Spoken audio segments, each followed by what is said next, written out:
3 teams in one season, cut every single time. Diamond DeShields drove a rental car packed with her belongings back to Atlanta, unsigned, unwanted, and asking out loud why no team would give her a chance. The answer was right there on every highlight reel from the past year. What happened to DeShields isn't complicated once you stop looking for an official announcement that was never coming.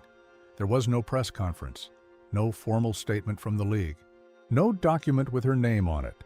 Just 3 quiet waiver notices from 3 different front offices, and a career that went from rotation player to completely off the roster in less than 12 months.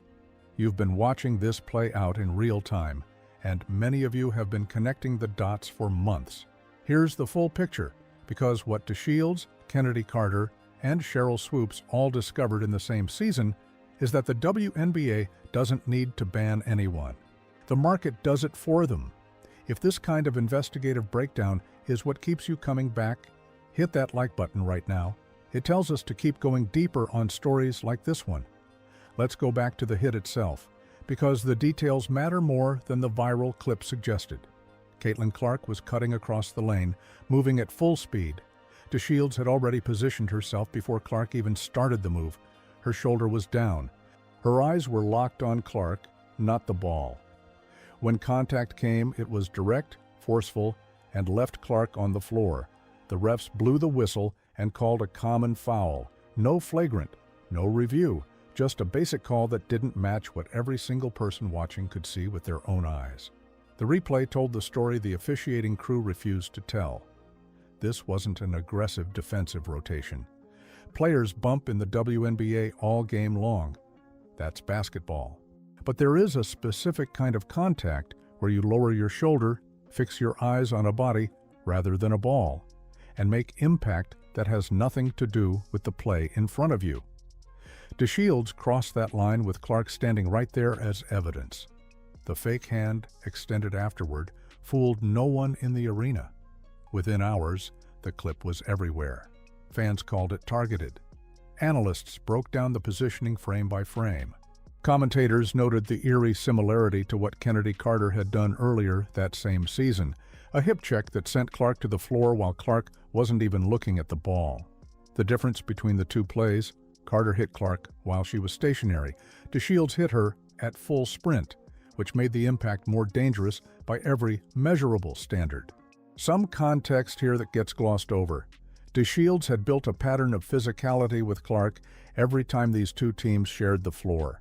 Extra contact off the ball, hard closeouts that went beyond the basketball play, body checks during cuts.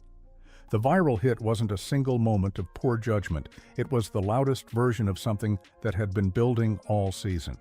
That distinction matters because it tells you how the teams evaluating her afterward were reading the situation. The Chicago Sky front office moved quickly. Her minutes dropped. Her rotation spots disappeared. Then came the waiver notice wrapped in the standard language about roster adjustments and strategic direction. They never said Clark's name. They didn't need to. DeShields knew exactly what the subtext was. She went public about it on social media, talking about packing her belongings into a rental car, struggling to find a way back to Atlanta, sharing the emotional weight of suddenly being without a team after years of professional experience. The New York Liberty picked her up. That made sense on paper. Teams need wing depth, especially deep in a playoff push. DeShields had an all-star appearance on her resume. She had years of WNBA experience and a real skill set, but the Liberty kept her for a handful of games, gave her nothing beyond garbage time minutes, never expanded her role past bench filler, and then issued their own vague statement about roster needs and team chemistry. A second rejection, the Connecticut Sun, became her 3rd stop. She made it through the entire preseason. She did the drills, ran the scrimmages, showed up every single day. Then the Sun cut her, and she's been without a team ever since. 3 organizations, 3 exits, and not one of them publicly acknowledged the obvious thread connecting all 3 decisions. Here is what that pattern tells you.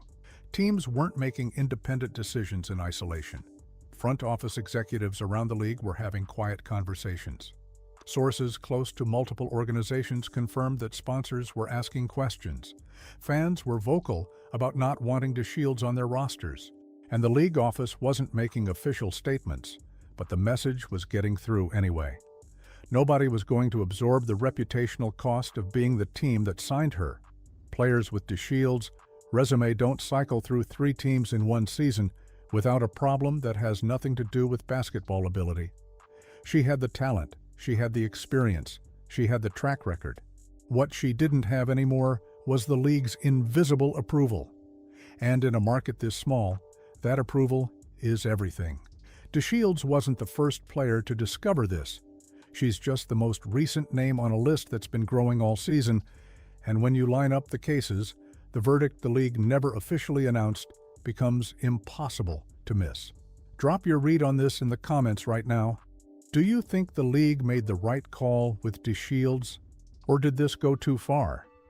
The conversation in this community has been sharper on this story than anything else in the WNBA this year.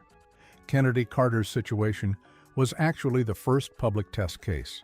During a June 2024 matchup between the Chicago Sky and Indiana Fever, Carter hip-checked Clark away from the ball. Clark wasn't looking. The refs called a common foul. The league reviewed the footage afterward and upgraded it to a flagrant one, unnecessary, excessive, and executed away from the ball, which meant Carter wasn't making any basketball play at all. The upgraded call confirmed what the tape showed, but Carter's real mistake came in the post-game.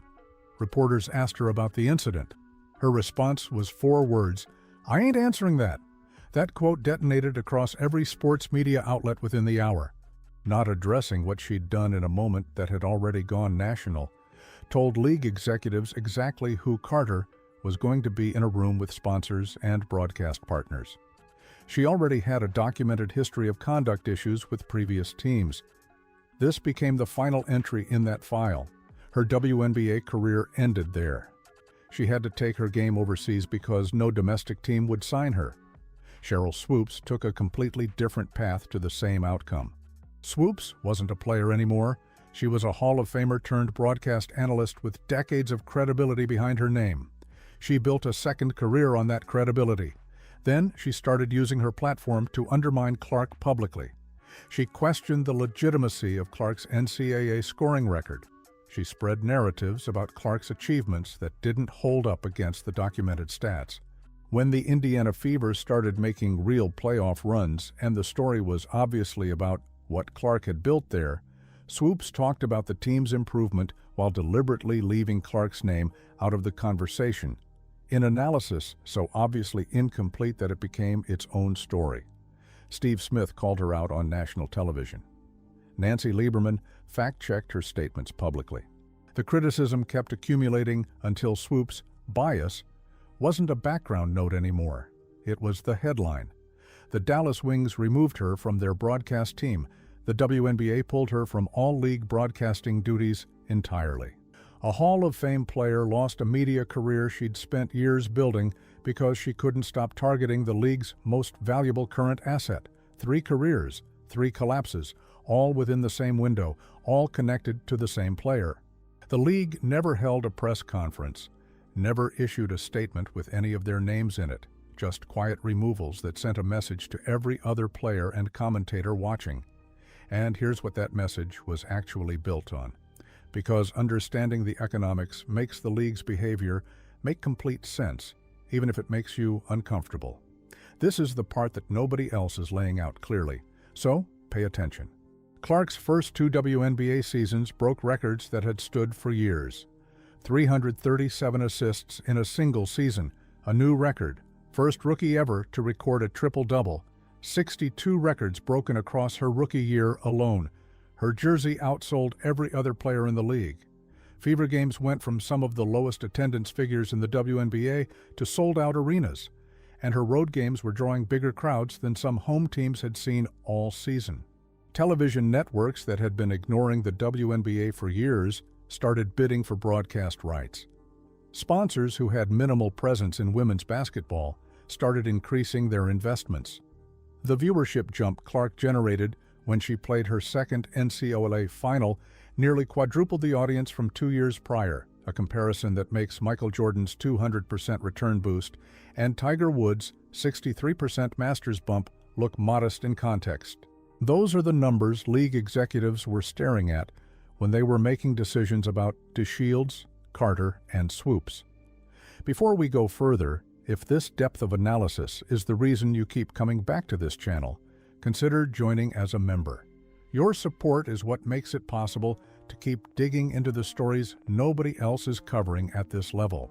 Here's the piece that ties everything together: the 2026 Collective Bargaining Agreement negotiations. Player salaries are on the table. Revenue sharing is getting renegotiated, the players' union wants more money, and the only argument that gets them there is a league that can prove to sponsors and broadcast partners that it generates real growing revenue. Clark is that proof.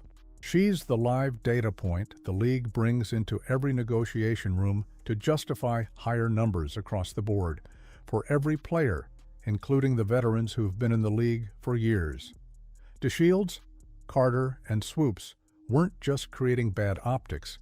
They were actively threatening the leverage the entire league needs to negotiate better deals for everyone. When you're sitting across the table from a broadcast network trying to justify a bigger rights deal, the last thing you can afford is a highlight reel of your players targeting the one person who moved every metric you're presenting. The league's decision to distance itself from all three wasn't personal. It was the clearest possible business calculation. DeShields blamed Clark for where her career ended up, but the reality the numbers tell is simpler.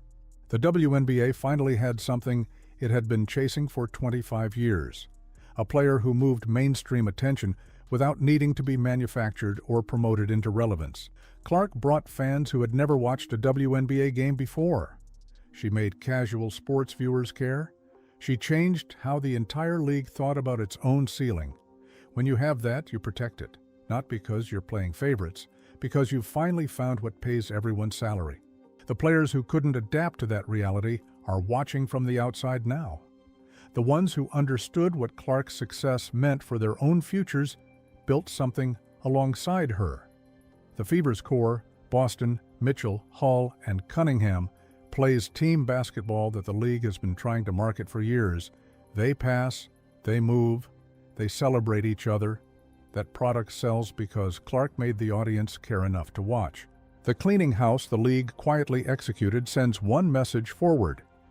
The era of targeting the star who's lifting every boat in the water is over.